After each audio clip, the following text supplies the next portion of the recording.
முதல் கடவுளை வணங்கி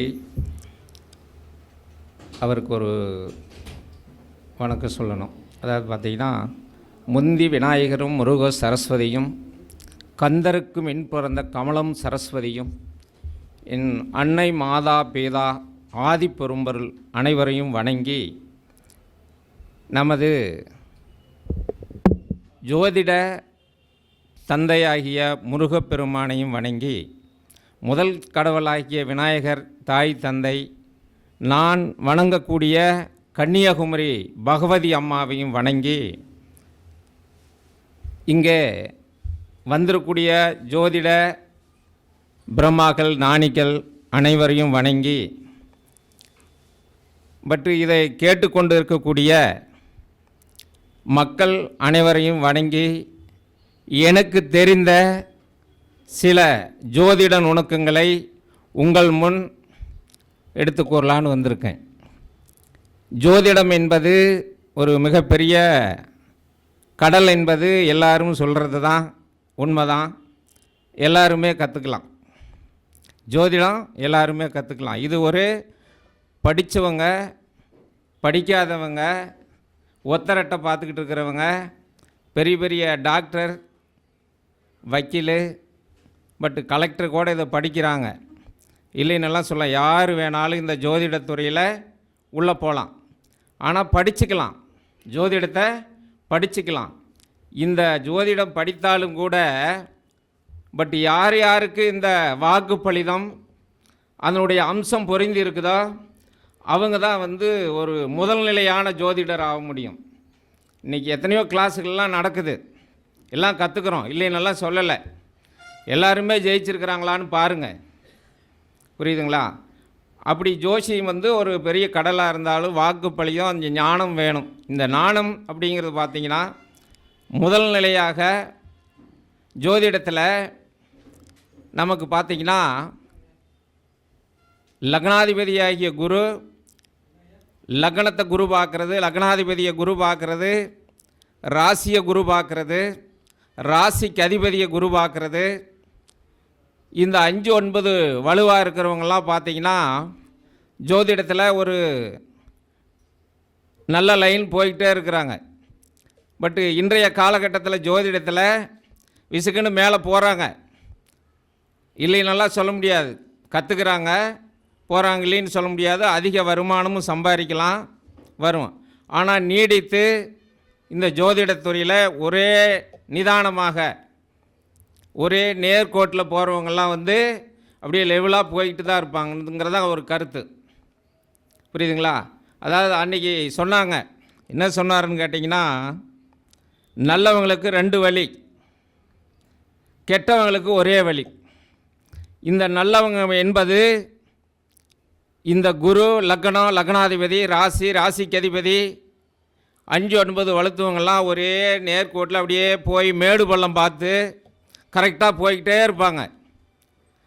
எந்த தொல்லைகள் மேடு வந்தாலும் சமாளிச்சிருவாங்க, பள்ளம் வந்தாலும் சமாளிச்சிருவாங்க, ஏற்ற இறக்கத்தையெல்லாம் சமாளிச்சுட்டு போயிட்டுருப்பாங்க. இதே ஒரு கெட்டவங்கன்னு சொன்னோம் பார்த்தீங்களா, கெட்டவங்கன்னு சொல்ல முடியாது. அவங்களுடைய சுயநிலங்கள் எப்படி, அவங்களுடைய கிரகங்கள் எப்படி, அவங்க வேகமாக போகிறாங்க, வேகமாக போவாங்க. ஆனால் என்ன நடக்கும்னு தெரியாது, எங்கே போவாங்கன்னு தெரியாது. இந்த முரண்பாடுகள் நான் இந்த ஜோதிடத்துறையில் வந்த பிறகு கிட்டத்தட்ட ஒரு 39 ஆண்டுகளாக நான் அதை பார்த்துக்கிட்டு தான் இருக்கிறேன்.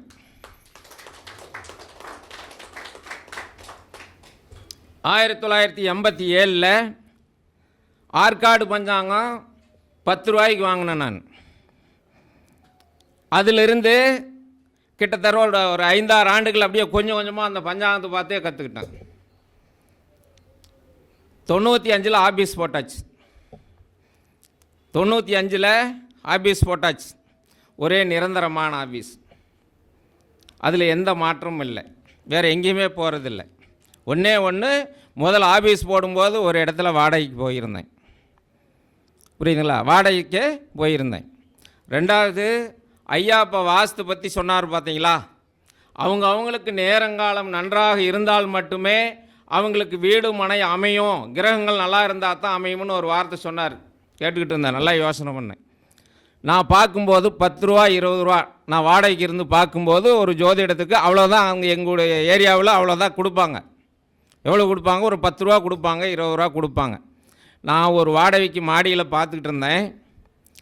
ஒரு 4-5 ஆண்டுகள் அப்படி பார்த்துக்கிட்டு இருக்கும்போது 95ல் பார்த்தேன். ஒரு 5 ஆண்டுகள் இருந்த உடனே அவருக்கு வந்து அந்த இடம் வந்து தேவைப்படுது, ரூம்பு தேவைப்படுது அப்படின்னு சொன்னாங்க. என்ன பண்ணுறதுன்னு யோசனை பண்ணிக்கிட்டு பக்கத்துலேயே ஒரு இடம் கிடச்சிதுங்க. எவ்வளோ கிடச்சிது? 3000 ரூபாய்க்கு கிடச்சிது. 3000 ரூபாய்க்கு கிடச்சிது. அது பக்கத்துலேயே, அந்த ஆஃபீஸ் பக்கத்துலேயே ஒரு பக்கத்து இடத்துல, அன்றைய சுச்சுவேஷன் அந்த இடம் தான் எனக்கு ஈஸியாக கிடச்சிது. அதில் வாங்கி போட்டோம். பட்டு ஐயா சொன்ன மாதிரி என்னுடைய நேரங்காலம் நல்லா இருந்தது. நான் ஷிஃப்ட்டு பண்ணுறதுக்கு ஒரு 5000 ரூபா ஒருத்தர்கிட்ட கந்து எடுத்தால் பேஸ் மட்டும் போட்டேன்.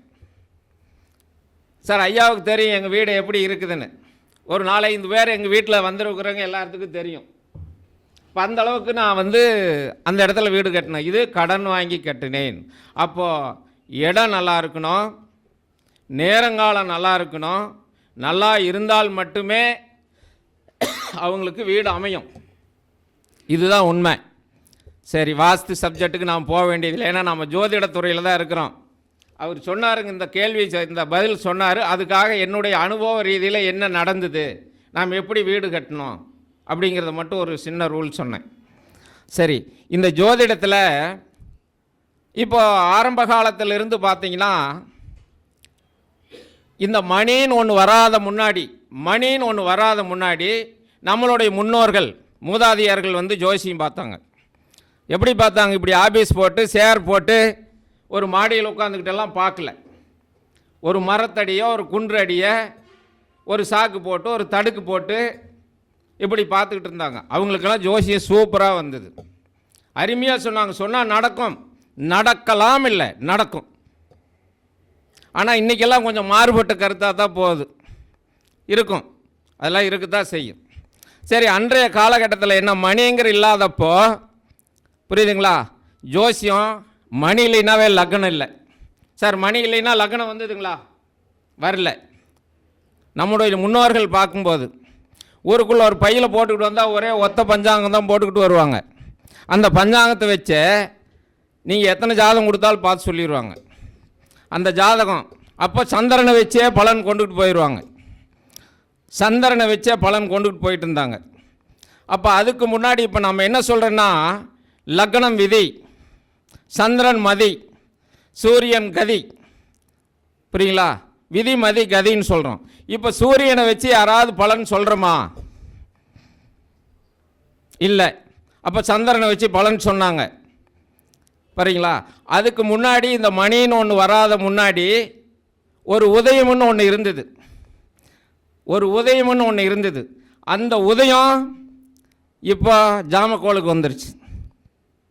புரியுதுங்களா? இப்போ அந்த உதயம் ஜாமக்கோளுக்கு வந்துருச்சு. அதுக்கு முன்னாடி அந்த உதயம்னு ஒன்று இருந்தது.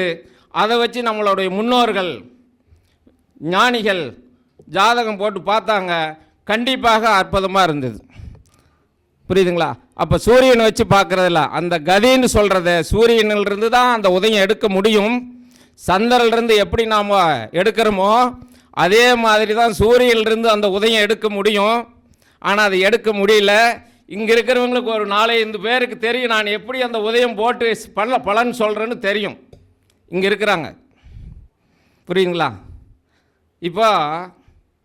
இப்போ இந்த ஜோதிடத்துறையில் இப்போ இங்கே இருக்கிறவங்க பார்க்குறாங்கன்னா, நமக்கு வந்து நமக்கு இங்கே அமர்ந்திருக்கக்கூடிய முன்னாள் ஜோதிஷர் தணிகாசல ஐயா அவர்களுக்கும், பட்டு பரணி பாரதி ஐயா அவர்களுக்கும், பட்டு நமக்கு இவர் வந்து அடிக்கடி நம்ம வந்து சந்திக்கிறதில்ல, பேசுகிறதில்ல. எப்போது ஒரு நாளைக்கு பரணி பாரதி ஐயா கிட்ட பார்க்குறோம். இவர் வர்றப்போ சந்திக்கிற மட்டும் பேசுகிறோம். ஆல்ரெடி நமது தேனி ஐயா அவர்கள் வந்து பார்த்திங்கன்னா, நாங்கள் டெய்லி பேசிக்கிட்டே இருப்போம். ஒரு நாள் இல்லைன்னா ஒரு வருஷமே பேசுகிற மாதிரி ஆயிரும், பேசாத மாதிரி ஆயிரும். அப்போ இன்னுமே அந்த உதயம் எப்படிங்க ஐயா எடுத்தீங்க, எப்படி பலன் சொல்கிறீங்க அப்படின்னு கேட்டுக்கிட்டு தான் இருக்கிறார். அப்போ இங்கே இருக்கக்கூடிய ஒரு ஜோதிடத்துறையில் ஒரு சூட்சமங்கள் என்பது இருக்குது. நிறையா பேர்த்துக்கு எடுக்க தெரியும். நிறையா ஜோசிக்காரரு எனக்கு தெரிந்த ஒரு 40 ஆண்டு அனுபவத்தில் நிறையா பேர்த்துக்கு உதயம் போட்டு பலன் சொல்லிக்கிட்டு தான் இருக்கிறாங்க. இன்னும் யாருக்கு தெரியும் தெரியலைங்கிறது நமக்கு தெரியல. ஆனால் அவங்க எப்படி பண்ணுறீங்க என்ன பண்ணுறாங்கன்னு நமக்கு தெரியாது. ஒருத்தருக்கு ஒருத்தர் அது சொல்லாமல் அப்படியே மறைமுகமாக வச்சுக்கிட்டு தான் இருக்கிறாங்க. உதயத்தை வச்சு பலன் சொன்னால் நிச்சயமாக பலன் கொடுக்குது. ஒன்று உதயம், அடுத்தது சந்திரன். இந்த சந்திரனை வச்சு எல்லா பலன் சொல்ல முடியும் அப்படிங்கிறது தான் கருத்து. புரியுதுங்களா? அப்போ இந்த சந்திரனை வச்சு பலன் சொல்லும்போது அருமையாக அன்றைய காலகட்ட ஜோசியரெல்லாம் சொல்லிட்டு தான் இருந்தாங்க. இப்போ சந்திரன் என்பது பார்த்திங்கன்னா உங்களுக்கு 12 ராசிகள்லேயும் ஒரு அற்புதமான பலன் கொடுக்கும். எங்கே பகை என்பது இல்லை அப்படிங்கிறதா நம்ம கொண்டுகிட்டு போயிட்டுருக்குறோம். பகை என்பது இல்லை அப்படின்னு தான் நம்ம கொண்டுகிட்டு போயிட்டுருக்குறோம். அப்போ பார்த்தீங்கன்னா சந்திரன் 3ஆம் இடத்துல, அதாவது காலபுருஷனுக்கு 3ஆம் இடத்துல இருந்து தன்மனைக்கு தான் 12ஆம் இடத்துல இருந்தால் அது அவ்வளவு சிறப்பான பலனை கொடுக்காது அப்படிங்கிற ஒரு பலனை தான் நம்ம கொண்டுகிட்டு போக முடியும். புரியுதுங்களா? லக்னத்துக்கு 3ஆம் இடம் காற்று ராசியில் இருந்தால் அது தன்மனைக்கு தான் 12ஆம் இடத்துல இருந்தால் அவ்வளோ சிறப்பான பலன் கொடுக்கறதில்ல. சில இடையூறுகள், தொல்லைகள், சிரமங்களை கொடுக்கும் அப்படிங்கிறது மாதிரி கொண்டு போகும். இப்போ கொஞ்ச நேரத்துக்கு முதல்ல நம்ம முன்னாடி பேசினாங்க, மணிமேகலை அம்மா பேசினாங்க. காற்று ராசி காலபுருஷனுக்கு 3ஆம் இடம் காற்று ராசி, மிதனம், துலாம், கும்பத்தை பற்றி சொன்னாங்க. ஒரு அற்புதமான பலனை கொடுத்தார். இந்த காற்று ராசியில் எந்தெந்த கிரகங்கள் எப்படி இருந்தால் பலன் கொடுக்குங்கிற ஒரு விதி அதையும் தெளிவாக கொடுத்தாங்க. பட் இந்த காற்று ராசி என்பது நமக்கு நல்லா புரிஞ்சுக்காங்க. நாம் எல்லாம் 6 அறிவுகள் உள்ள மனிதர்கள். நம்ம காற்று ராசியில் கிரகங்கள் இருக்குது. இந்த காற்று எப்படி சுழலுது, ஒரு கருவிகள் எப்படி சுற்றுதுன்னு பார்த்துக்கிட்டு இருக்கிறோம். புரியுதுங்களா? ஆனால் 5 அறிவு இருக்கக்கூடிய ஒரு பசு பார்த்தீங்களா, அந்த செக்கு மாடு பூட்டினா எப்படி சுற்றுதுன்னு கொஞ்சம் ஆராய்ச்சி பண்ணி பாருங்கள். அங்கே தான் உதயம் வருது. செக்கு மாடு பூட்டினா என்ன சுற்றுது பார்த்தீங்களா, எண்ணெய் ஆட்டுருங்க இல்லைங்களா, அது எந்த மாதிரி சுற்றுது, மற்ற பொருளெல்லாம் எப்படி சுற்றுன்னு பாருங்கள். இன்றைக்கி கிரைண்டர் வந்துருச்சு. புரியுதுங்களா? இன்றைக்கி நம்ம அம்மா பாட்டி நம்ம முன்னோர்கள்லாம் என்ன பண்ணாங்க, செக்கில் ஆட்டுவாங்க பார்த்தீங்களா, சட்னி ஆட்டுவாங்க, அரிசி ஆட்டுவாங்க. அந்த ஆட்டும்போது எந்த வகையில் சுற்றுறாங்கன்னு பாருங்கள். அந்த சுழற்சியே வேற, இப்போ இருக்கிற சுழற்சியெல்லாம் வேற. அப்போ இந்த இடத்துல நாம் ஒரு நுணுக்கமான ஒரு பலனை எடுத்துக்கணும். புரியுதுங்களா?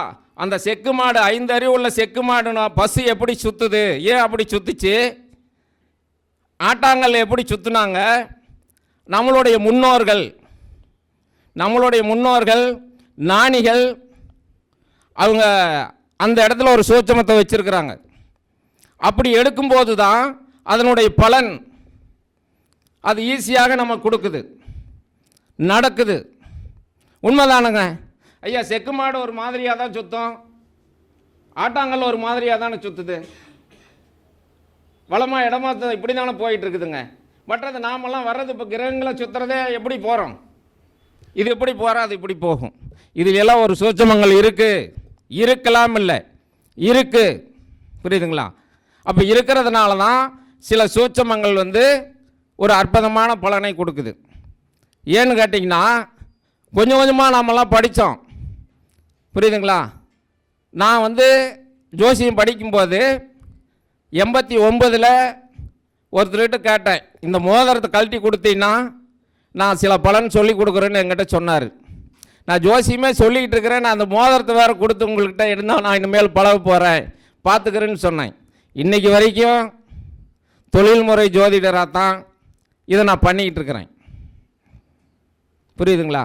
அப்போ இந்த சந்திரன் என்பது ஜோதிடம் சொல்கிறதுக்கு அனைத்து பேர்த்துக்கும் உதவும். சார், சந்திரனை வச்சு பலன் சொல்ல முடியுமா, முடியாதான்? லக்னம் இருந்தால் தான் பலன் சொல்ல முடியுமா, இல்லை சந்திரனே போதுமா அப்படிங்கிறது எத்தனை பேர் இதை எடுத்துக்கிறீங்கன்னு எனக்கு தெரியல. நான் சொல்கிறேன் சந்திரனை வச்சே பலன் சொல்லலாம், பலன் ஒத்து வருது. ஏன்னு கேட்டால் அன்னைக்கு ஊருக்குள்ளே வரவங்களுக்கு அந்த லக்ன கணிதம் தனியாக போட தெரியாது, கரெக்டாக போட தெரியாது. சந்திரன் என்ன ராசின்னு மட்டும் போடுவாங்க. அந்த ராசியை வச்சே பலன் சொல்லிட்டு போயிடுவாங்க. அந்த நோட்டு கொடுத்து எத்தனை ஜாதகம் கொடுத்தாலும் அதை வச்சு சொல்லிட்டு போயிடுவாங்க. அப்படி தானே சொன்னாங்க? இல்லை ஏதாவது லக்கணம் போட்டு கணக்கு போட்டு எழுதிக்கிட்டு லக்கணம் கணிச்சிக்கிட்டு இருந்தாங்களா? பஞ்சாங்கம் தான் தானே கணிப்பாங்க. பழைய பஞ்சாங்கம் வேணுமில்ல, ஒரு பஞ்சாங்கம் தானே பையில் வச்சுருப்பாங்க, அதை வச்சே பலன் சொன்னாங்க. அப்போ எப்படி பலன் சொன்னாங்க? சந்திரனை வைத்து, புரியுதுங்களா, சந்திரனை வைத்து இந்த உதயத்தை வைத்து ஒரு அற்புதமான பலனெல்லாம் கொடுத்தாங்க. சரி, இது இப்படி போச்சு, புரியுதுங்களா? இப்போ இன்னொரு பாயிண்ட் நாம் எடுத்துக்கிறோம். இப்போ நான் சொல்லக்கூடிய பாயிண்ட் பார்த்தீங்கன்னா, ஐயாவுக்கு சொல்லியிருக்கிறேன், 2-3 பேர்த்துக்கு தெரியும் நான் எப்படி சொல்கிறேன்னு. பட்டு ஒரு குழந்தை ஆயிலிய நட்சத்திரம், மூல நட்சத்திரம், கேட்ட நட்சத்திரம், இந்த நட்சத்திரத்தில் பிறந்திருந்தாவே அவங்களுடைய முன்னோர்களில் யாருக்கா ஒருத்தருக்கு தாரகுற்றம் இருக்கும் அப்படிங்கிறத ஒரு ஆணித்தரமான ஒரு கேள்வி. ஆயில்யம், கேட்டை, மூலம். சார் இதனுடைய தாத்பரியம் என்ன? புரியுதுங்களா? சந்திரன் ஆயிலை நட்சத்திரத்தில் இருந்தால் சந்திரனுக்கு தன் மனைக்கு தான் 12ஆம் இடமும் தன் மனைக்கு 3ஆம் இடத்துக்கு அதிபதியினுடைய நட்சத்திரங்கள் ஆயிலை நட்சத்திரம்ங்கிறதுனால, அப்போ நாம் ஜோசி சொல்லும்போது 3-12ஆம் இடம்னா என்ன? இடமாற்றம், வீடு மாற்றம், அம்மாவு பிரிவு, பிரயாணத்தை கொடுக்குறோம். 3-12ஆம் இடம் ஒரு மாற்றத்தை கொடுக்குறோம். அப்போ ஆயிலை நட்சத்திரம் பிறந்திருந்தாங்கன்னா அங்கே சந்திரன் அதில் இருக்கும்போது 3-12ஆம் இடம் அவங்க குடும்பத்தில் அம்மா வகையில், புரியுதுங்களா, அம்மா வகையில், புரியுதுங்களா, அங்கே தார குற்றம், தேவையில்லாத குழப்பம் அல்லது பிரச்சனை, பிரிவினைகள் இருக்கலாம். இல்லை, இருக்கும். நான் 100கணக்கான ஜாதகம் இல்லை, 1000கணக்கான ஜாதகம் உங்கள்கிட்ட உதாரணம் நான் என்னால் கொடுக்க முடியும். இப்படி தான் போயிட்டுருக்கு. அப்போ சந்திரனை வச்சு அங்கே ஒரு பலன் இருக்குங்களா இல்லையா? இந்த நட்சத்திரத்தில் பிறந்தா அப்படி இருக்குதா இல்லையா அப்படிங்கிறது தான் கருத்து. சரி, கேட்ட நட்சத்திரம்னு தான் எப்படி? ஏன் கேட்ட நட்சத்திரம்? அங்கே புதனுடைய நட்சத்திரம். கேட்ட நட்சத்திரத்தை விருச்சகத்தில் சந்திரன் இருப்பார். விருச்சகத்தில் சந்திரன் இருக்கும்போது ஏன் அதுக்கு அப்படி பலன் சொல்கிறோம்? சார், மிதுனத்துக்கு 6ஆம் இடத்தில் சந்திரன், மிதுனத்துக்கு 6ஆம் இடத்தில் சந்திரன் பார்த்தீங்கன்னா கன்னிக்கு 3ஆம் இடத்தில் சந்திரன், புரியுங்களா? அப்போ இங்கே 3-12ஆம் இடம், அங்கே பார்த்தீங்கன்னா 6-3ஆம் இடம்.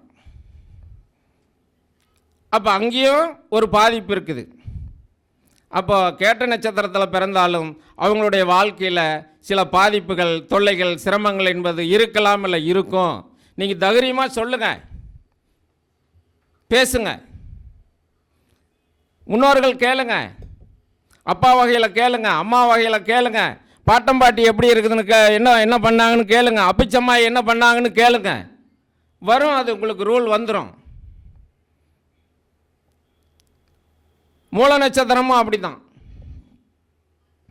மூல நட்சத்திரத்தில் பிறந்தவங்களும் அந்த மாதிரி தான் இருக்கும். ஏன் சார் மூல நட்சத்திரம் அதை கொடுக்குறோம்? காலபுருஷனுக்கு 9ஆம் இடத்துல தானே இருக்கிறாரு குரு. காலபுருஷனுக்கு 9ஆம் இடம் மூல நட்சத்திரம்னா அப்பா வகையை குறிக்குதில்லை, அப்பாவை குறிக்குதில்லை.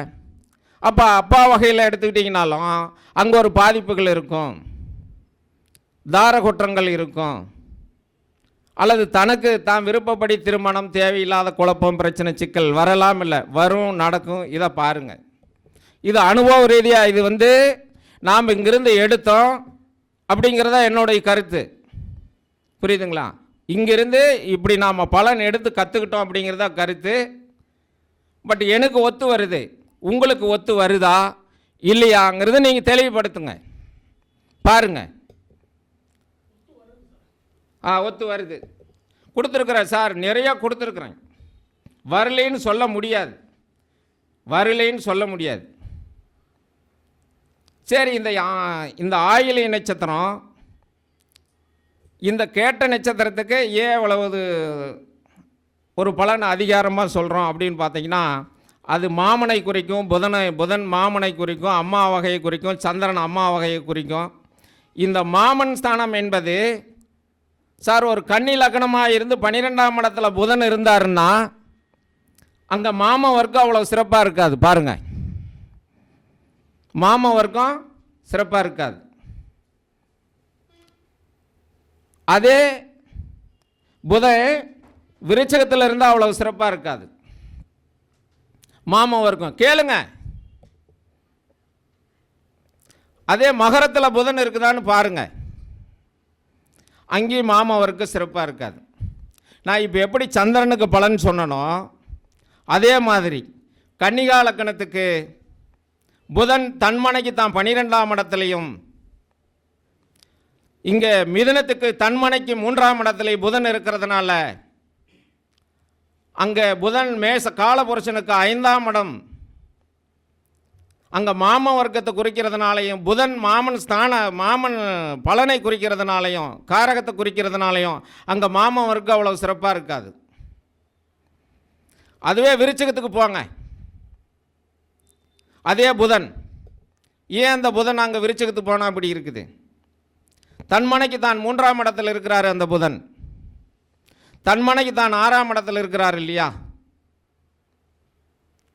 அங்கே ஒரு பாதிப்பு இருக்கும், இருக்கலாம், இல்லை இருக்கும். கேளுங்க சார், இதில் ஒரு விதிவிலக்குன்னு ஒன்று இருக்குது. சுபகிரகங்கள் தொடர்பு பார்வை அப்படிங்கிறதுக்கு ஒன்று இருக்குது. நீங்கள் எடுத்துக்கணும், பலாயிரம் ஜாதகம் ஆராய்ச்சி பண்ணிங்கன்னா வந்துடும்.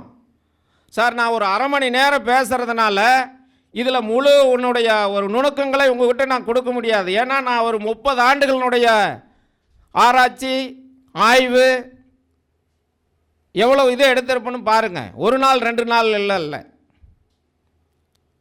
அப்போ 30 ஆண்டுகளாக படித்ததுக்கு ஒரு அரை மணி நேரத்தில் உங்களுக்கு அதெல்லாம் கொடுத்துருக்க முடியாது.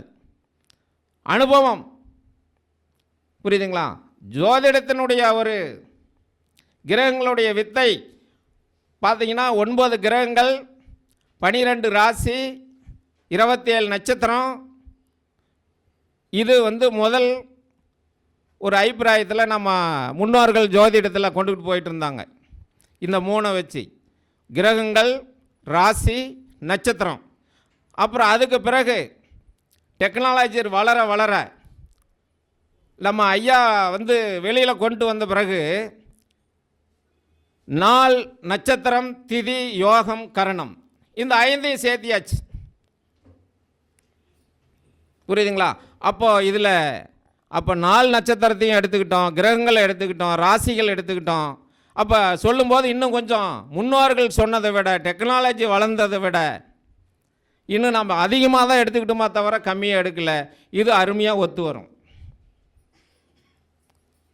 சரி, இந்த மகரத்தில் புதன் இருக்கிறதுக்கு கொடுத்தோம் பாருங்கள். தன்மனைக்கு தான் 8ஆம் இடத்துல இருக்கும், தன்மனைக்கு தான் 8ஆம் இடத்துல இருக்கும். புரியுதுங்களா? இதில் எல்லாம் எதில் எடுத்தேன் அப்படின்னு பார்த்தீங்கன்னா, நான் ஈஸ்வர நாடியில் தான் எடுத்தேன். புரியுதுங்களா? ஈஸ்வர நாடியில் இருக்குது, கொஞ்சம் கொஞ்சமாக படித்தேன் ஈஸ்வர நாடியில். அப்போ அந்த லக்னத்துக்கு இந்த கிரகங்கள் எந்த இடத்துல இருந்தால் என்ன சொல்லுது அப்படின்னு கொஞ்சம் கொஞ்சமாக எடுத்ததுனால அந்த இது நமக்கு ஒரு ஆணித்தரமான ஒரு பதில் சொல்லி இருக்குது. புரியுங்களா? நான் எங்கேயோ புதுசெல்லாம் கண்டுபிடிச்சிக்கிட்டு வரல. நான் கண்டுபிடிச்சேன், நீ கண்டுபிடிச்சுங்கிறதெல்லாம் இல்லை. எல்லாம் ஜோதிடத்துறையில் ஒரு நூல் ஆதாரமாக ஒரு ஆசிரியர் மூலிமா, புரியுதுங்களா, அங்கேருந்தான் ஒரு சித்தர் மூலிமா நம்ம ஐயா மாதிரி இருக்கிற வீட்டையெல்லாம் அந்த மாதிரி கொஞ்சம் கொஞ்சமாக தெரிஞ்சுக்கிறது தான். தெரிஞ்சு தான் பண்ண முடியும். தெரியாத யாருமே கண்டுபிடிக்கல. யார் கண்டுபிடிச்சா? ஒருத்தரும் கண்டுபிடிக்கல. இப்போது இதில் என்ன சொல்கிறாங்கன்னா, இன்னொன்று, எனக்கு நான் அதை கண்டுபிடிச்சேன், இதை கண்டுபிடிச்சேன், அப்படி பண்ணிட்டேன், இது பண்ணிட்டேன் அப்படின்னு நிறையா பேர் சொல்கிறாங்க. இது கூட எனக்கு ஒரு தெரியாத எதை சொல்கிறாங்கன்னு தான் நான் நினைக்கிறேன். ஏன்னு கேட்டிங்கன்னா, ஒரு மாணவன் 10ஆம் வகுப்பு படிக்கிறான்னா அந்த மாணவன் 5 சப்ஜெக்ட்லேயும் செம்டம் அடிக்க முடியாது. ஏதோ 1, 2 அடிக்க முடியும், 1, 2ல் செம்டம் அடிக்க முடியும். மீதியெல்லாம் அப்படியே ஒரு மேம்போக்காக போவாங்க. ஜோதிடத்துலேயும் 12 ராசியும் எந்த ஜோசியரும் கிளியராக எல்லாமே கரெக்டாக சொல்ல முடியாது. புரியுதுங்களா? அதில் ஏதாவது போகும், பெயிலாகிற மாதிரி அந்த பலன் கம்மியாகும், அது நமக்கு பிடிக்காது இருக்கும், முரண்பாடாக இருக்கும், முன்னப்பண்ண இருக்கும். நமக்கு என்ன தெரியுது, நம்ம என்னது நமக்கு நல்லா வருது.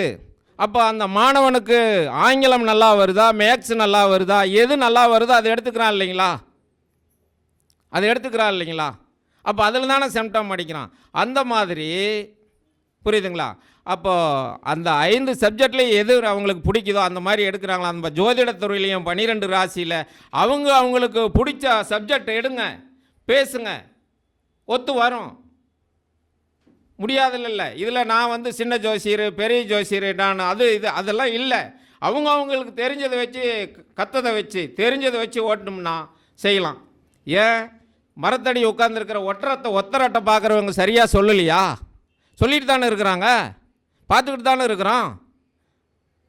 ஒரு கோயில் இருக்கிறாங்க, அவங்க ஒரு வாக்குப்பழையது இருக்குது, சொன்னால் நல்லது நடந்துக்கிட்டு தானே இருக்குது. ஆல்ரெடி கயிறாக பார்த்துக்கிட்டு இருக்கிறாங்க, அவங்களும் சொல்லிக்கிட்டு தான் இருக்கிறாங்க. அவங்களுக்கு அந்த வாக்குப்பளிதம், நாணமும் சித்தியும் இருக்குது, அவங்களுக்கு ஒத்து வருது, அது நடக்குது. நம்ம வந்து விஞ்ஞானபூர்வமாக கணித விலையில் வந்து கற்றுக்கிட்டோம், நமக்கு வருது. இத்தனை கற்றுக்கிட்டாலும் பட் யாருக்கு வாக்குப்பளிது இருக்குதோ அவங்க தான் அது வின் பண்ண முடியுது. நம்மளுடைய கருத்து எல்லோரும் வின் பண்ண முடியுது. எத்தனையோ பேர் விட்டுட்டு போயிருக்கிறாங்க. ஒரு 100 பேர் கற்றுக்கிட்டாங்கன்னா 10 பேர் ஜோசியம் பார்த்துட்டாங்கன்னா அதே பெரிய சமாச்சாரம். புரியுதுங்களா? ஆனால் ஓட்ட முடியாதுன்னெல்லாம் இல்லை சார், ஓட்ட முடியாதுன்னெல்லாம் இல்லை. டெய்லி ஒரு 20 பேர் 30 பேர் வர்றாங்களான்னு பார்க்கணும். நமக்கு எத்தனை கஸ்டமர் வர்றாங்க. பணம் ஒரு பெரிய சமாச்சாரம். நம்ம முன்னாடி டெய்லி எத்தனை பேர் வர்றாங்க, புரியுதுங்களா? பணம் வரும் சார். நமக்கு என்ன இருக்குதோ, இறைவன் என்ன கொடுத்துருக்குறாரோ அதன்படி வரும். அதுக்கு தானே சொல்லியிருக்கிறாரு. என்ன நூலில் கொடுத்துருக்குது? இந்த இதில் ஜாதக அலங்காரத்தில், அவரவர் தமக்கும் உள்ள ஆயுசும் பொன்னும் இவர்களின் வித்தை செல்வம் எழில் மரணங்கள் ஏழும் தவமுடைய பிரமதேவன் தனது கை தொடங்கும் முன் சிவனுடைய அருளினாலே கர்ப்பத்தில் நிச்சயிப்பான்னு கொடுத்துறாரு இல்லைங்களா? கொடுத்துருக்குறாங்களே, படிச்சிருக்கிறோமில்ல, புரியுதுங்களா? ஏன்னா பாடலில் நிறையா பாடல் கொடுத்துருக்குறாங்க. நான் நிறையா பாட்டு படித்தேன். 30 ஆண்டுகளுக்கு முதல்ல நிறையா பாடல் சொல்லுவேன், புரியுதுங்களா? கௌசி சிந்தாமணி வந்து ஒரிஜினல் நூல் வாங்கி படித்து, இப்போ கௌசி சிந்தாமணியில் யாரோ ஒருத்தர் CS முருகேசனுங்கிறது வந்து அந்த 3ஆம் பாகமாக சென்டரில் 2வது பாகம் ஒன்று போட்டிருக்கிறார். ஃபஸ்ட்டு பாகம், 2வது பாகம், 3 பாகங்கள் இருக்குது. அதில் ஒரு பாகம் மட்டும் வெளியே வந்திருக்குது. இன்னும் 2 பாகம் காணோம். ஆனால் இருக்குது, வெளியே வரலை. புரியுதுங்களா? இந்த மாதிரி சில நூல்களெல்லாம் வெளியே வராமல் இருக்குது, புரியுதுங்களா? அப்போ இந்த நூலெல்லாம் படித்தேன். படிக்கங்காட்டி ஓரளவுக்கு நம்மளுடைய சக்திக்கு தகுந்த மாதிரி கொண்டுகிட்டு போயிட்டுருக்கோம். இது வந்து ஒரு 20 ஆண்டுகளுக்கு முதல்ல ஒரு நண்பர் வந்தார் ஜாதகம் பார்க்குறதுக்கு. நான் இந்த பாட்டெல்லாம் சொல்லிக்கிட்டு ராமர் எப்படி வாழ்ந்தார், லட்சுமணர் எப்படி இருந்தார், மகாபாரதம் சொன்னேன். அவர் கேட்டார். அவர் நல்லா படித்தவர். நான் ராமன் கதையை கேட்குறதுக்கு வரல, லட்சுமணன் கதையை கேட்குறதுக்கு வரல, ஏன் கதையை கேட்குறதுக்கு வந்து சொல்லியான்னாரு. அதிலிருந்து அந்த கதை எடுக்கிறது இல்லை, அதிலிருந்து அந்த கதையெல்லாம் எடுக்கிறது இல்லை. அதுதானே உண்மை. பார் சார், நான் வந்து ஜோசியங்களுக்கு தெரியும். ஒரு ஜாதகத்துக்கு ஆல்ரெடி 10 நிமிஷம் 15 நிமிஷத்துக்கு மேலே நான் சொல்கிறது இல்லை. 15 நிமிஷத்துக்கு பிறகு நான் ஜோசியம் சொல்கிறதில்ல. ஒரு ஜாதகத்துக்கு 4 ஜாதகம் கொடுத்தாங்களா 1 மணி நேரம் வேலை முடிஞ்சுது. சில நாள்களில் இந்த 1 மணி நேரத்துக்கு 4 ஜாதகம் பார்த்தா கூட முடியாது, என்னால் பார்க்க முடியாத சுச்சுவேஷனில் தான் போயிட்டுருக்கோம். நான் உண்மையாலுமே நானும் மனசுந்தான், நான் என்ன வரைக்கும் பேச முடியும் அப்படின்னு கூட கேட்டிருக்கிறேன். உங்களுக்கே தெரியுதில்லை அப்படின்னு. அப்போ என்னாச்சு, நம்ம வந்து இது வந்து நான் பெருமையாக சொல்ல வரல, இறைவன் எனக்கு வரப்பிரசாதம் கொடுத்துருக்கிறார், புரியல? பெரிய அளவுக்கு பணத்தை கொடுக்கல, பணத்தை கொடுத்துருந்தா தான் நான் இங்கேயே இருந்திருப்பேன். நான் இங்கே எப்படி வர முடியும்? வர முடியாது, நேரம் இருக்காது. இல்லை, பணம் இருந்தாவே பெரிய ஆளுங்க பெருசாக ஆகிட்டோம்னாவே வர முடியாது, ஒருத்தர் கண்டுக்க மாட்டாங்க இல்லைங்களா? அதனால் நாம் எப்போ இருக்கிற மாதிரி தான் இருக்கிற. ஐயா வந்த உடனே சொன்னார். ஐயா எப்போவுமே இப்போது பார்த்தீங்கன்னா 10 ஆண்டுகளுக்கு முதல்ல சந்தித்தோம். அன்றைக்கி இப்படி தான் இருக்கிறோம், இன்றைக்கி இப்படி தான் இருக்கிறோம், புரியுதுங்களா? அப்போது ஒரு ஜோதிடர், பெரிய ஜோதிடர், சின்ன ஜோதிடர், புரியுதுங்களா, நான் தான் கற்றுக்கிட்டேன் அப்படிங்கிறதெல்லாம் இல்லை. ஒரு ஞானிகிட்ட கற்றுக்கலாம், ஒரு ஆசிரியர்கிட்ட கற்றுக்கலாம், அதன் வழியாக போகலாம், பலன்கள் எடுக்கலாம். நமக்கு பிராப்தம் இருந்தால் பலன் வரும்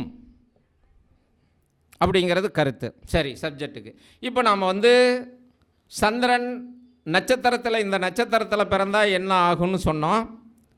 பட்டு புதன் எங்கே இருந்தால் எப்படி ஆகுன்னு இதெல்லாம் ஆணித்தரமான கேள்வி. நீங்கள் செக்கப் பண்ணி பாருங்கள், சில ஜாதகத்தை ஆய்வு பண்ணி பாருங்கள், என்ன சொல்லுதுன்னு உங்களுக்கே புரியும். இப்போ அடுத்தது என்ன சொல்ல வரேன்னு கேட்டிங்கன்னா, உங்களுக்கு இப்போது சந்திரனை வச்சே பலன் சொல்கிறேன். இப்போ சந்திரன் என்பது பார்த்திங்கன்னா 4ஆம் இடத்துல திக்பலன் வாங்குகிறாங்க. சந்திரன் 4ல் திக்பலன் வாங்குகிறாங்களா? புரியுங்களா? சந்திரன் சுக்கிரன் 4ல் திக்பலன் வாங்குகிறாங்க. அப்போ இந்த சந்திரன் 4ஆம் இடத்துல திக்பலன் வாங்கிறது எல்லா ராசிக்கும் இந்த திக்பலன் ஒத்து வருமா? சார், கண்டிப்பாக ஒத்து வராது. இந்த வடக்கு திசையில் இருந்தால் மட்டுமே சந்திரன் 4ஆம் இடத்தில் திக்பலன் நல்ல யோகத்தை கொடுக்கும். மற்ற திசையில் திக்பலன் சொல்லலாமா தவிர நடைமுறைக்கு சாத்தியப்படாது, முழு பலன் எதிர்பார்க்க முடியாது. புரியுதுங்களா? சந்திரன் சுக்கிரன் 4ல் திக்பலன் வாங்கிறது வடக்கு திசை மட்டும் யோகத்தை கொடுக்கும், மிகப்பெரிய யோகத்தை கொடுக்கும். சும்மா இருந்தால் கூட பலன் கொடுத்துரும், அதிகாரத்தை கொடுத்துரும், வருமானத்தை கொடுத்துரும், வீடு மனை வாசலை கொடுக்கும். மற்றதெல்லாம் அவ்வளவு சிறப்பான பலனை கொடுக்காது. புரியுதுங்களா? அப்போ வடக்கு திசை எது குறிக்குது? சந்திரன் கடகத்தை குறிக்குது, விருச்சகத்தை குறிக்குது, மீனத்தை குறிக்குது. இது லக்ன வாரியாக எடுத்துக்காங்க. இந்த சந்திரன் அல்லது உதயம் உங்களுக்கு வராது, நீங்கள் அங்கே போக வேணாம். புரியுதுங்களா? நான் உதயம் போட்டு சொல்லுவேன், இப்போ போடுறதில்லை, போடாமையே சொல்கிறேன். ஐயா தான் சீனிவாச ஐயா கேட்டுக்கிட்டே இருப்பார், இதில் என்ன கணிதம் இருக்குது சொல்லுன்னு கேட்டுக்கிட்டே இருப்பார் அடிக்கடி. நான் இப்போ போடுறதே இல்லை. இங்கே இருக்கிறவங்களுக்கு ஒரு 2-3 பேர்த்துக்கு நம்ம தனக்கோடி ஐயாவுக்கு நான் உதயம் போடுறேன், எப்படி போடுறேன்னு தெரியும். ஆல்ரெடி செல்வராஜ் ஐயாவுக்கு தெரியும். பக்கத்தில் இன்னொரு நண்பர் உட்காந்துருக்கிறாரு, அவருக்கு தெரியும் உதயம் போடுறது. ஒரு 4-5 பேர்த்துக்கு நான் உதயம் போட்டு பலன் சொல்கிறேன் அப்படிங்கிறது தெரியும். புரியுதுங்களா? அப்போது சந்திரன் மீனத்தில் யோகம், திக்பலன், வடக்கு திசையை குறிக்குது. சரி சார், இந்த சந்திரன் 3ஆம் இடத்துல ஒரு ஜாதகருக்கு இருந்தா, நல்லா புரிஞ்சுக்காங்க, சந்திரன் 3ஆம் இடத்துல இருந்தா என்ன பண்ணும் அப்படின்னு பாருங்கள். நீங்கள் லக்னத்துக்கே போடுங்க, லக்னத்துக்கே போட்டுக்காங்க, உதயத்துக்கு போக வேணாம். 3ல் இருந்தால் அவங்க அம்மாவுக்கு நல்ல பலனை கொடுக்காது. 3ல் இருந்தா, புரியுதுங்களா? ஜாதகருக்கு நல்ல பலனை கொடுக்காது. அப்போ அவங்களுடைய அம்மானுடைய குடும்பத்தில் கணவன் மனைவிக்குள்ள தேவையில்லாத கருத்து வேறுபாடுகள், குழப்பங்கள், தொல்லைகள் வரலாம். இல்லை, வரும். சார், நான் பலன் சொல்கிறதே நடக்கலாம்னு நான் சொல்கிறதே இல்லை. நடக்கும், நடக்காது. நடந்தால் என்னை பாருங்கள், நடக்கலைன்னா வராதிங்க. உங்கள் பணத்தை கொண்டுகிட்டு இங்கே எதுக்கு வரீங்கன்னு நான் சொல்கிறேங்க. புரியுதுங்களா? நான் இப்போ அப்படியே தான் பேசுவேன். ஐயா பேசுகிறீங்களா இல்லைங்களா? அப்படி தான் பேசுவேன். புரியுதுங்களா? அப்போ 3ஆம் இடத்துல சந்திரன் இருந்தால் அதுக்கு விதிவிலக்கில் கிரகங்கள் குரு சுக்கிரன் தொடர்பு, வளர்பறை சந்திரன் வளர்பறையாக இருந்தால் கொஞ்சம் மாற்றங்கள் கிடைக்கும். அப்படி இல்லைன்னா அம்மாவனுடைய வாழ்க்கை, சந்திரன் 3ஆம் இடத்துல இருந்தால் அம்மாவனுடைய வாழ்க்கையோ அல்லது தன்னுடைய வாழ்க்கையில் பல குழப்பங்கள், பிரச்சனைகள், சிக்கல்கள், தொல்லையெல்லாம் வரலாம். இல்லை, வரும், நடக்கும். நீங்கள் பாருங்கள். அதே போல் 7ல் சந்திரன் இருந்தால் அந்த மாதிரி பிரச்சனைகள் வரும். சார், நம்ம புலிப்பானையில் கொடுத்துருக்குது 7ல் சந்திரன் தான் வாழ்க்கை அவ்வளோ சிறப்பாக இருக்காதுன்னு கொடுத்துருக்கோம். அது எந்தெந்த ராசிக்கு அந்த மாதிரி இருந்தால் வாழ்க்கை சிறப்பாக இருக்காதுன்னு ஒரு விதி இருக்குது. புரியுதுங்களா? எடுத்துக்காங்க. புரியுதுங்களா? என்ன சொல்லுது அதில் பாடல? புரியுதுங்களா? ஒரு வயசானவங்களுக்கு கல்யாணம் பண்ணி குழந்தை பெற்று தொட்டில் விட்டு ஆட்டுவான்னு ஒரு பாடல் கொடுத்துருக்கோம். புரியுதுங்களா? 7ல் சந்திரன் இந்த மாதிரி ஒரு பலன் இருக்குது. அப்போது 7ல் சந்திரன் இருந்தால் அந்த ஜாதகருக்கு பெண்ணாக இருந்தால் அதிக பாதிப்பு, ஆணாக இருந்தால் ஒரு பெரிய பாதிப்பு கொடுக்காது. எங்கேயோ போயிட்டு வந்துக்கிட்டு இருப்பாங்க, சுற்றிக்கிட்டு இருப்பாங்க, அது ஒரு பெரிய பாதிப்புகள் கொடுக்காது. அடுத்தது சார், 11ஆம் இடத்துல சந்திரன் இருக்குதான்னு பாருங்கள். 11ல் சந்திரன் கண்டிப்பாக மறுதாரம் உண்டு, வாழ்க்கை தடமுருண்டு போகும். பாருங்கள், 11 சந்திரன். வாழ்க்கை தடமுருண்டு போகும். 11 3-7-11 கொடுத்துட்டு அங்கே தான் காமத்திரியாகானவன் வந்துருச்சே. காற்று ராசியில் வந்தால் வருவ என்ன, நீர் ராசியில் வந்தால் எப்படி, நில ராசியில் வந்தால் எப்படி, நெருப்பு ராசியில் இதெல்லாம் எடுத்துக்கணும் சூட்சமா. புரியுதுங்களா? நான் முதலியே சொல்லிட்டேன், ஒரு அரை மணி நேரத்தில் உங்களுக்கு ஜோதிடத்தை முழுசாக என்னால் கொடுக்க முடியாது. புரியுதுங்களா? கொடுக்குறேன், என்ன உங்களுக்கு என்ன கொடுக்க முடியுமோ அதை கொடுக்குறேன். நீங்கள் செக் பண்ணி பாருங்கள் சார், கேளுங்க. இப்போ நான் சொன்ன பலனெல்லாம் உங்கள் முன்னோர்கள் என்ன நடந்ததுன்னு கேளுங்க, இருக்குதா இல்லையான்னு பார்த்துருவோம். சார் 8ஆம் இடத்துல சந்திரன் இருந்தால் திடீர் ராஜயோகத்தை கொடுக்கும். புதன் சந்திரன் மட்டும் 8ஆம் இடத்துல சந்திரன் இருந்தால் திடீர் யோகத்தை கொடுத்துரும். ஏன்னா 8இல் கெட்டிக்காரன்னு சொல்லிடுச்சு. 8இல் இருக்கிற புதன், 8இல் இருக்கிற சந்திரன் கெட்டிக்காரனா. புரியுங்களா? அங்கே தான் மறைந்த புதன் நிறைந்த பலனை கொடுப்பாருன்னு ஒரு பலன் சொல்லியிருக்கிறோம். இந்த கெட்டிக்காரன் என்பது எந்த இடத்துல இருந்தால் என்ன பண்ணும் அப்படிங்கிறது நம்ம எடுத்துக்கணும். 8இல் சந்திரன் கெட்டிக்காரன் யோகத்தை கொடுக்கும் அப்படிங்கிற கருத்து. ஆனால் லக்னம் வாரியாக பிரித்து எடுத்துக்காங்க. லக்னம் வாரியாக பாருங்கள், ஜாதகம் பார்த்தா தான் புரியும். பார்க்காத நாம் இங்கே எழுதி வச்சுக்கிட்டு போயோ அல்லது எங்கடா இவர் சொன்னது நடக்கலைன்னெல்லாம் ஆராய்ச்சி பண்ணிக்கூடாது. நீங்கள் பலாயிரம் ஜாதகம் பார்த்தா தானே எத்தனை ஜாதகம் அந்த மாதிரி நான் சொன்ன ரூல் ஒத்து வருது, எத்தனை ஜாதகம் ஒத்து வராமல் போகுதுன்னு எடுத்து பாருங்கள், ஈஸியாக தெரிஞ்சிடும். ஏன்னா நான் அனுபவிச்சு தானே சொல்கிறேன், 1-2 பார்க்கலையே. புரியுதுங்களா? 1-2 பார்க்கல, நிறையா பார்த்ததுனால தானே சொல்கிறேன். சார் நேற்று வெள்ளிக்கிழமை ஒரு ஜாதகம் வந்தது, 11 சந்திரன், 11 சந்திரன் இருந்தது. இவங்க அப்பா அம்மா எப்படிம்மா வாழ்கிறாங்கன்னு கேட்டேன். இல்லைங்க, அம்மா ஒரு பக்கம் அப்பா ஒரு பக்கம் இருக்கிறாங்க, இந்த குழந்தைய நான் வளர்த்துறேன்னு அந்த அம்மா சொல்லிச்சு. இது கன்னி லக்னம். இப்போ நான் 2 நாளைக்கு முதல்ல பார்த்த வெள்ளிக்கிழமை அன்றைக்கி பார்த்த ஜாதகனால ஈஸியாக ஞாபகம் இருக்குது.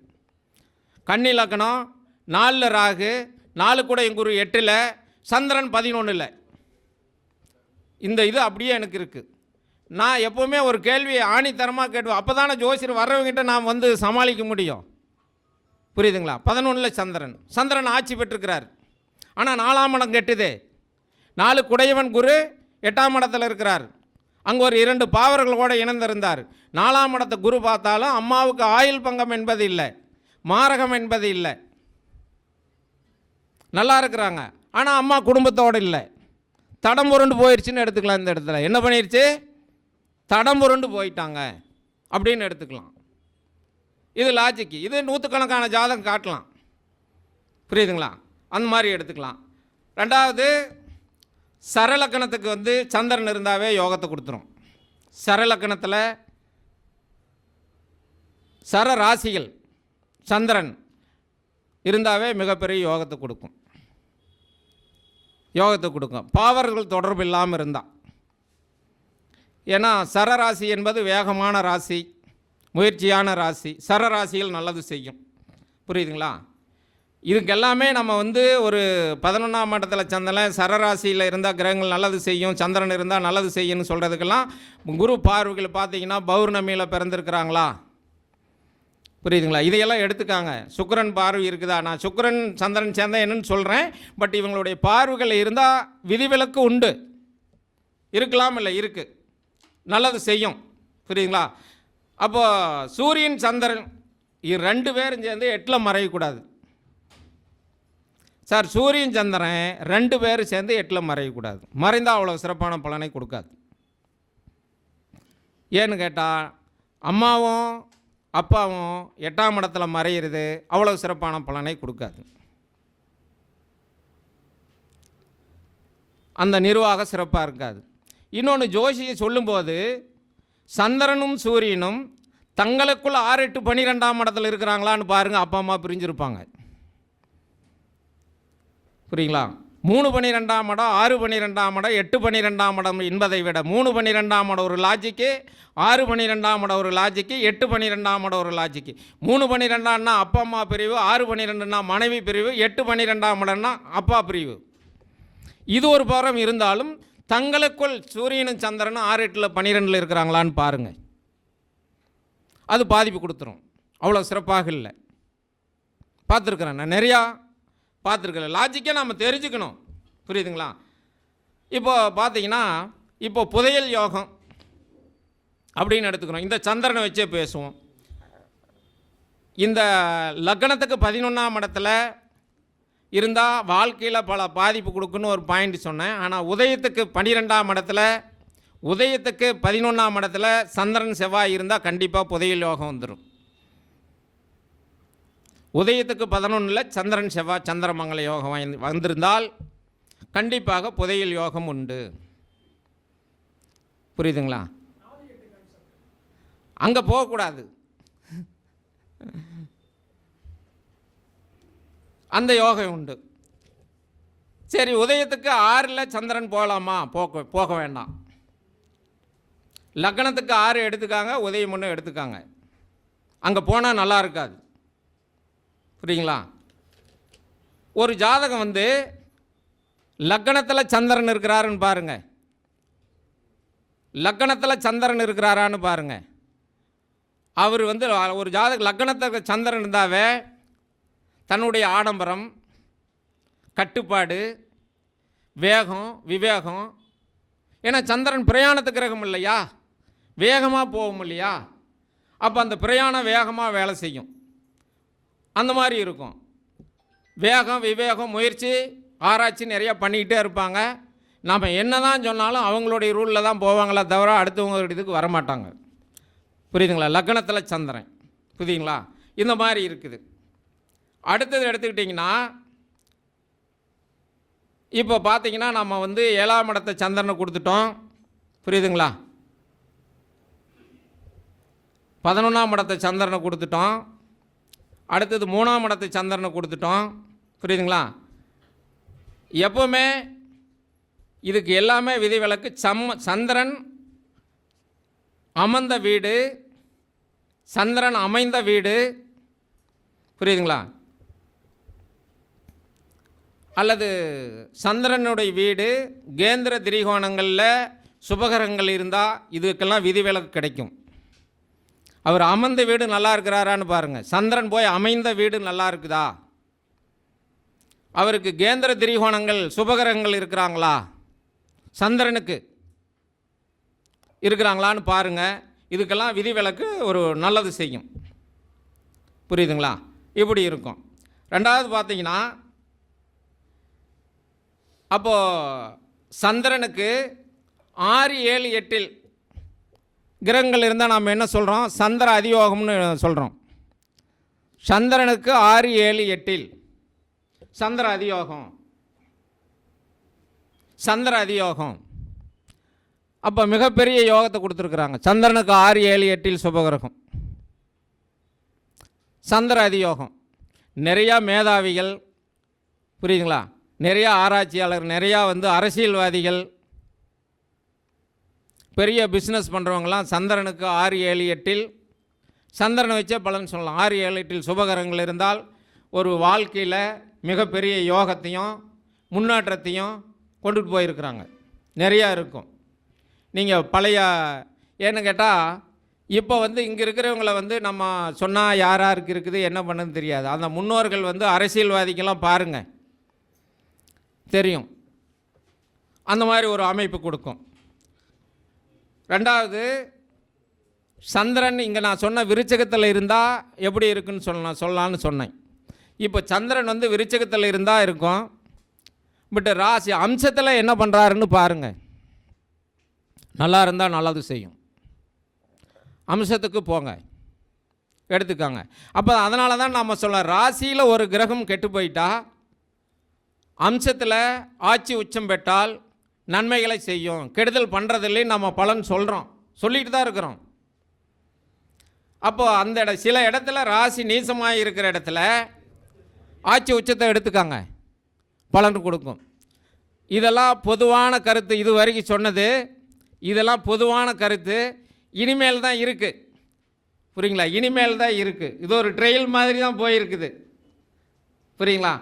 அப்போ இப்போ நம்ம 2 கிரகங்கள், சந்திரன் ஒரு தனிப்பட்ட ஒரு கிரகமாக எடுத்து சந்திரனுடன் இன்னொரு கிரகம் இணைந்தால் என்ன செய்யும் அப்படிங்கிறத நாம் கருத்து எடுத்துக்கிறோம். அப்போ சந்திரனோட சூரியன் சேர்ந்தா நல்லா இருக்குமா நல்லா இருக்காதா? அப்போ அமாவாசை யோகத்துக்கு வந்துடுது. சார் அமாவாசை யோகம்னா இப்போ இருள் தன்மைன்னு வந்துருச்சு. இல்லை, யோகம் செய்கிறதில்ல. சந்திரனோட சூரியன் சேர்ந்தால் அமாவாசை, இருள் தன்மை, யோகம் செய்கிறதில்ல. மேசம், ரிஷபம், கடகம், சிம்மம் இந்த 4 ராசியில் சந்திரனும் சூரியன் ஒரு வீட்டில் சேர்ந்து குரு பார்வை இருந்தால் மிகப்பெரிய யோகத்தை செய்யும்.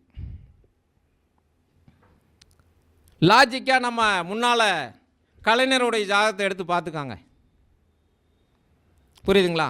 அவருக்கு ரிஷபத்தில் சூரியன் சந்திரன் இருக்கும், அங்கே குரு பார்ப்பார், 7ஆம் இடத்துல இருந்து பார்ப்பார். அப்போ ஏன் அந்த 4 ராசியை மட்டும் அதை கொடுக்குறோம்னு கேட்டால், அங்கே சூரிய உச்சம் பெறுவார், சூரியன் சந்திரன் அங்கே ஒரு விதிவிலக்கு கிடச்சிருச்சு. ரிஷபத்தில் சூரியன் சந்திரன் உச்சம் பெற்றுவார், விதிவிலக்கு கிடச்சிருச்சு. கடகத்தில் சந்திரன் ஆட்சி பெற்றுவார், விதிவிலக்கு கிடச்சிருச்சு. சிம்மத்தில் சூரியன் ஆட்சி பெற்றுவார். இதுக்கு சுபகிரக பார்வை இருக்கும்போது அதுக்கு விதிவிலக்கு கிடைச்சிரும், ஒரு மாற்றங்களை கொடுத்துரும். கொடுக்கலாம் இல்லை, கொடுத்துரும். புரியுதுங்களா? இப்படி இருந்தால் நம்ம லாஜிக் எடுக்கணும். அப்போ சூரியன் சந்திரனோட இருந்தால் சில விதிவிலக்குகள் உண்டு. மற்ற ராசிகள் சூரியன் சந்திரன் இருந்து பாவகிரகங்கள் தொடர்பு இருந்தால் பல பாதிப்புகள், சிரமங்கள், சிக்கல், தொல்லையெல்லாம் கொடுக்கும். கொடுக்கலாம் இல்லை, கொடுக்கும். தைரியமாக பேசணும். எப்பவுமே நம்ம ஜோசியர் பேசுகிறதுல தான் இருக்குது. இது வந்துங்க போயிங்கன்னு சொன்னீங்கன்னு வச்சுக்காங்க, அவ்வளோதான். இப்போ ஒரு 2-3 நாளைக்கு முதல்ல ஒரு நண்பர் நான் சொன்ன எனக்கு பேசுகிறதுக்கு போன வெளிநாட்டில் அமெரிக்காவிலிருந்து ஒரு நண்பர் பேசினார். ஐயா நீங்கள் என்ன சொல்கிறீங்கன்னு தெரியல, ஆனால் எந்த கேள்வி கேட்டாலும் பட்டு பட்டுன்னு சொல்லிக்கிட்டே இருக்கிறீங்கன்னாரு. யோசனையே பண்ணுறதில்ல, கேள்வி கேட்டால் பதில் சொல்கிறீங்க அப்படின்னாரு. ஏன்னா ஒரு இரட்டை குழந்தைகள் பிறந்ததுக்காக கொடுத்துருந்தாரு. அதுக்கு நான் சொன்ன லாஜிக் அவங்களுக்கு 15 வருஷம் ஆகி போச்சு. அவங்களுக்கு ஒரு படிப்பு சமாச்சாரம் கொடுத்தேன். இறைவனை வேண்டி தான் சொன்னேன். என்னுடைய குருநாதர்களையும் நான் வணங்கும் தெய்வத்தை வணங்கி அதுக்கு பலன் சொன்னேன். நான் என்ன சொன்னோம் அதே மாதிரி இருந்தது. அதுக்கு நல்லா புரிஞ்சிருச்சு. அதுக்கப்புறம் அவருடைய ஜாதகம் மறுபடியும் அனுப்பிச்சிருக்கிறாரு. 2 குழந்தைங்க ஜாதகம் அனுப்பிச்சுட்டு அடுத்தது ஒரு ஜாதகம் எங்கிட்ட அனுப்பிச்சிருக்காரு. இருக்குது, இன்னும் பார்க்கல. ஏன்னா நான் ஜாதகம், ஆன்லைன் ஜாதகம் அனைத்துமே நைட்டு 7 மணிக்கு மேலே 10 மணிக்குள்ளே தான் பார்ப்பேன். பகலில் என்னை கூப்பிடவே கூடாதுன்னு சொல்லிடணும். ஏன்னா வர்ற கஸ்டமருக்கு தானே பார்க்கணும், புரியுதுங்களா? இப்போ சூரியன் சந்திரனை வச்சு கொடுத்துமா? ஐயோ ஒன்று இந்த ஒரு 5-6 கிரகங்கள் தான் இருக்குது. ரைட். சரி. அடுத்தது எடுத்துக்கிட்டிங்கன்னா அடுத்தது இப்போ சூரியன் சந்திரனை வச்சு பார்த்துட்டோம்.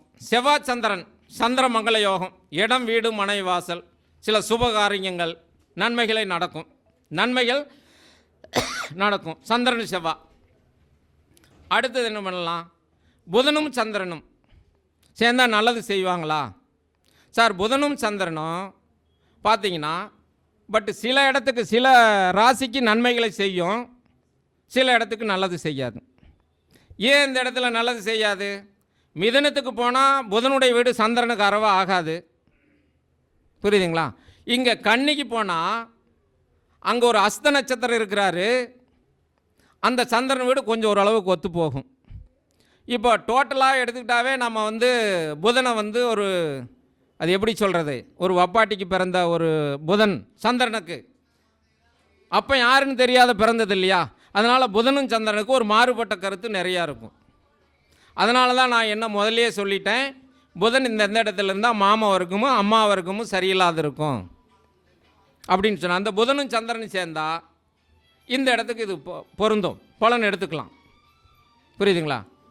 அடுத்தது எடுத்துக்கிட்டோம்னா, சார் சுக்கிரனும் சந்திரன் ஒரு வீட்டில் சேரலாமா? கண்டிப்பாக சேரக்கூடாது. சேர்ந்தால் என்ன ஆகும்?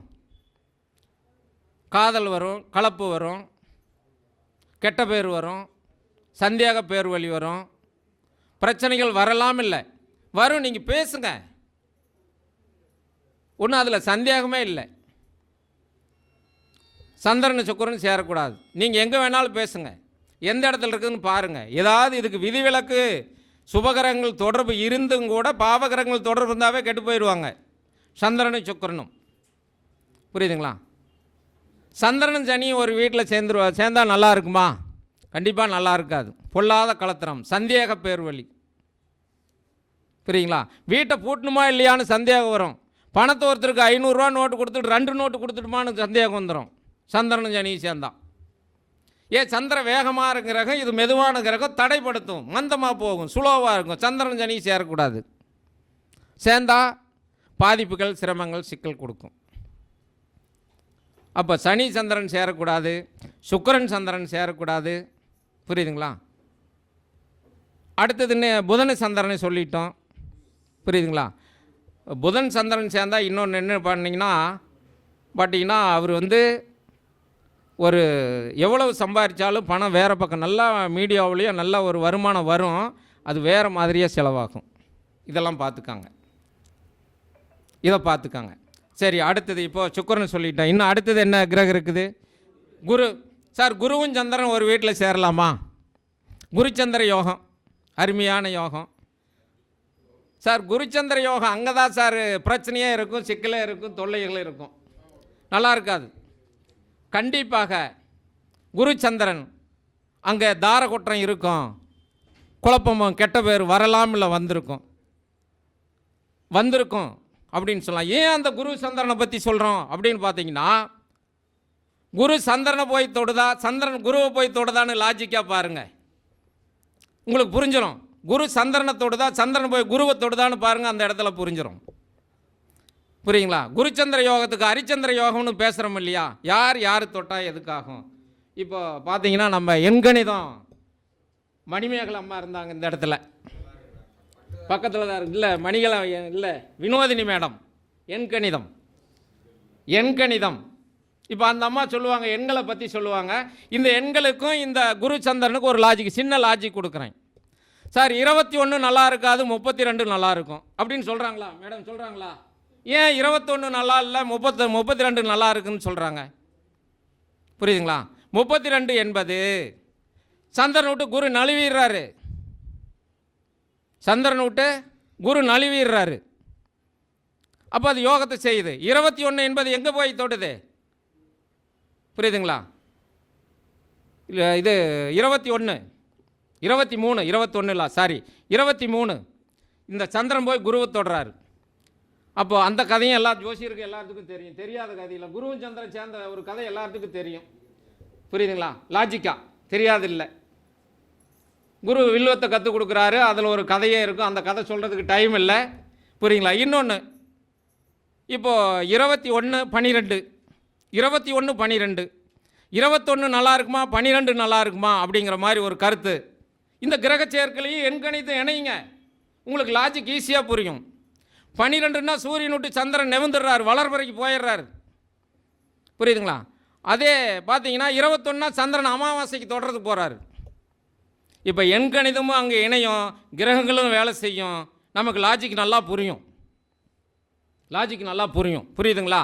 பட்டு இந்த அடுத்தது என்னென்னா, 2 கிரகங்கள், இந்த ராகு கேது சந்திரனோடு இணையும் போது நாம் ஏதோ ஒரு தவறுகள் செய்ய போகிறோம், செஞ்சுக்கிட்டு இருக்கிறோம், பல குழப்பங்கள், பிரச்சனைகள். சந்திரன் ராகு சேரக்கூடாது, சந்திரன் கேது சேரக்கூடாது, அங்கே ஏதோ தவறுகளோ பாதிப்புகளோ இருக்குதுன்னு சொல்லி தான் நாம் எடுத்துக்கணும். ஜோசியத்தில் இது ஒரு மிக மிக ஒரு அற்புதமான ஒரு கலை என்பது இருக்குது. இதை விட்டால் நான் இந்த சந்திரனை வச்சு இன்னும் 1 மணி நேரம் வேணாலும் நான் பேசுகிறதுக்கு தயார் நிலையில் இருக்கிறேன்.